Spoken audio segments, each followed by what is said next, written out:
I started my competing journey in the fitness industry in 2009. By 2011, I was competing on national level stages all over the country. By the end of 2011, I was laying in a hospital bed being told by doctors I may never walk again, much less ever compete again, and that I needed to mentally prepare for that. Today, new information regarding an incident at the Dell plant. A man facing attempted homicide charges accused of intentionally hitting 24-year-old Whitney Weiser with his SUV and leaving the scene. The suspect saying he wanted to meet with Weiser, who wanted to end their relationship. When she tried to leave, police say he intentionally ran her down with his SUV. Weiser remains in critical condition at Vanderbilt Medical Center with extensive injuries. The victim releasing a statement to the judge saying, "I know he may be in jail only for a few years, but I am going to have back pain for the rest of my life."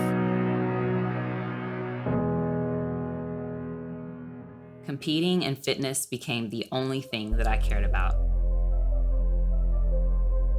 This was my pathway to redemption, and not letting this determine me or my life. All right, now we only got to do 5 going back up. Oh yeah, come on. Make it touch. It wasn't just about winning anymore to me. It was about getting back everything that had been taken away from me. Finally, in 2014, it all paid off.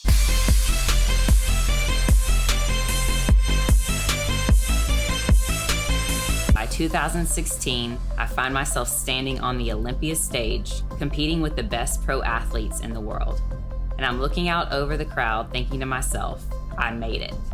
I'm so grateful that I never gave up and I never listened to what anybody else said I was capable of.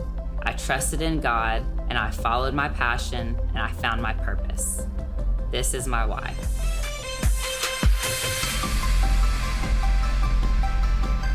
Being fearless is a lie. There's no such thing as being fearless. And although we may never be able to get rid of fear completely, we can use it with our beliefs to overcome anything in life. It's amazing how our mindset can and will affect the entire direction of our life. It's our perspective and how we view our circumstances that will ultimately make or break us. And it's our beliefs, not our abilities, that will cause us to excel or to never live to our full potential. This is the reason why we either struggle through life wondering why things always have to happen to us, or whether we thrive through every adversity with the mindset of things happening for us instead of to us. We have 2 different views of obstacles that we can choose to have, and each view will take us in a different direction entirely. The first view we can choose to have on obstacles is they're there to prevent us from moving forward or something that can stop us. The second view we can choose to have is an obstacle is simply there to teach us a lesson, prepare us for the next level, or simply a problem that needs a solution and it's up to us to solve it. It's all perspective though. And every painful situation can have a purpose in life if we let it. And this is how we move forward despite fear to overcome anything in life. I have 4 strategies for overcoming. And the first one is that we have to identify our fears. And you're probably still wondering from the video how I ended up in that abusive relationship that almost cost me my life. And the answer is fear. I was scared. And although fear was instilled into me daily in that relationship, leaving it was just as scary. And you might think, well, what were you so scared of leaving the relationship? And it's common fears like scared of being alone. I was scared of never truly being loved or understood. Fearful thoughts flooded my mind of this is as good as it gets, this is all I deserve, I can't expect anything better.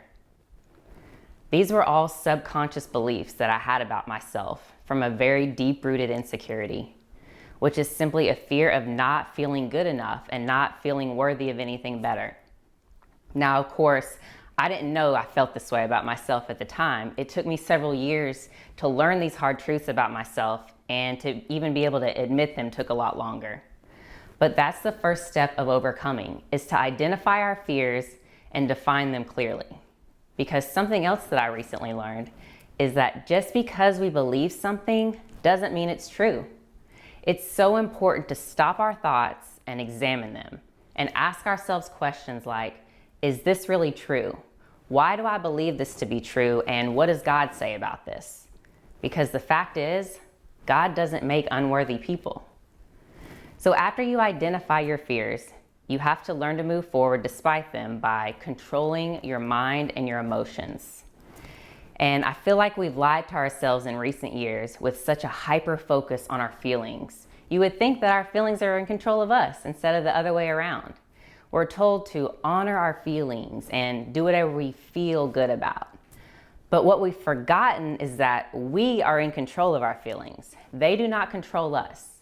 We don't have to just sit by and let our thoughts run rampant in our mind, controlling everything that we do. We have the ability to stop them, analyze them, accept or reject them, and do whatever we want with them. So I have to admit that when I almost lost my life trying to leave this abusive relationship and I had to learn how to walk again, I was angry. I was angry for a lot of reasons, but mainly I was angry because I was just on the rise in the fitness industry. And now I was sitting in my parents' living room all day watching TV without the ability to even get up and walk by myself. Thoughts started to flood my mind of, why did this have to happen to me? I didn't deserve this. Why do I have to deal with this? But honestly, we can't stay stuck on all the reasons why something happened or why it had to happen to be able to move forward from it. It's all a mind trap. And self-pity prevents our problem-solving abilities. So in order to move forward, I had to control my mind and not stay stuck on thoughts of what could have been, why did this happen, how did this happen? Because if I did, I would have never been able to move forward from it. So when you're trying to overcome, you have to have the confidence in yourself that you're gonna make it no matter what. There's no other room in your mind for doubt or fear.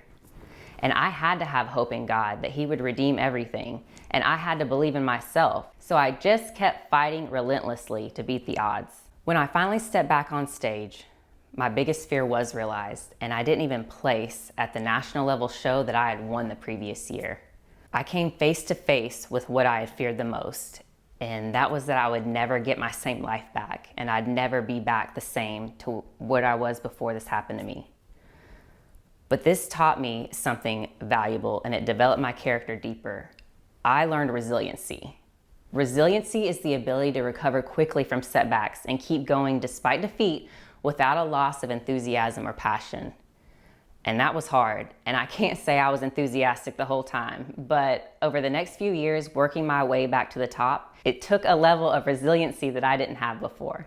And I wanted to show people what you could be capable of with the right mindset, and if you never gave up. And that was my why.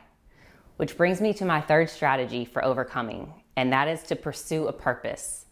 If you don't know what your purpose is yet, you just follow the passions and desires of your heart and you'll eventually find it. It's so important to define who you are, what you want, and what you're passionate about. Competing was my passion that led me to my purpose, which is to empower women and give them hope to overcome too, and just to know that they can overcome anything in life. The key to staying connected to your purpose is that it has to be tied to something greater than yourself. That way, if you're ever tempted to quit, it's not just you that you're affecting at that point. There will be lives that don't get changed, people that don't get saved, and people that don't get inspired if you quit. So you can't ever give up. I stay in my purpose because I never want anyone to have to suffer the pain of what I've suffered. So my passion to empower women runs deep. It's because of what I've had to overcome that I found my purpose. In 2017, I got the vision and a strong desire to produce one of the only bodybuilding and fitness competitions in the world. The only problem was I had no idea how to do anything like this. I had no experience promoting or producing events of any kind, much less of this caliber. There was so much fear and doubt in even trying to move forward on this. I just knew I wanted to give hundreds of other women the spotlight to shine and the chance to come together for a common purpose and be surrounded by other strong, like-minded, and supportive women who are all trying to overcome their own battles too. Now, after only 3 years, my Fit Show has become a platform for women empowerment, and that's my purpose. So the fourth and final strategy of overcoming is for us to share our stories. When we share our own stories of overcoming, we give others the hope to overcome too. And all throughout history, people have been broken and humbled to be able to lead and teach others from experience, to share their stories and provide hope, and to inspire others despite fear, to inspire in spite of circumstances and in spirit. As humans, we go through so many traumas in life, and yet we still feel like we're the only ones going through anything. The list could go on forever, from toxic relationships, sickness and disease, depression, anxiety, loss of loved ones. We go through so much as humans. The list could go on forever. It's so important that we use these tests of our strength and use it as an opportunity to help give others strength to keep going instead of letting them make us bitter at life. When the women who compete in my fitness competitions started sharing with me their stories, I heard comments like, "Competing and meeting other strong women gave me the confidence I needed to keep going." Another woman told me, "This sport helped me overcome self-doubt and build the confidence I needed to leave an abusive relationship." And still one more woman told me, "This show was the only thing that kept me focused and going during the pandemic this year."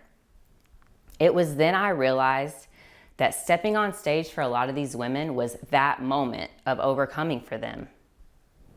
And what if I would have let fear stop me from moving forward on this vision, just because I didn't know how? I had so many reasons and excuses, valid excuses, that I could have put forth to not move forward on this. At the time, I had no money, no experience, and at the time, no support from a male-dominated industry. So what story are you telling yourself? What desires and passions do you have in your heart that you need to take action on? The only way to conquer fear is to confront it. It won't ever completely disappear, but it will lose its control over you when you have the courage to move through it, past it, and despite it. Remember, it's our fear and our perspectives that are an opportunity to change our reality. And those are our 4 strategies for overcoming. Identify your fears, control your emotions, pursue a purpose, and share your stories of overcoming. With the right mindset, we are capable of anything. We are born to overcome. We just have to believe in ourselves and be able to move forward in spite of fear. Thank you.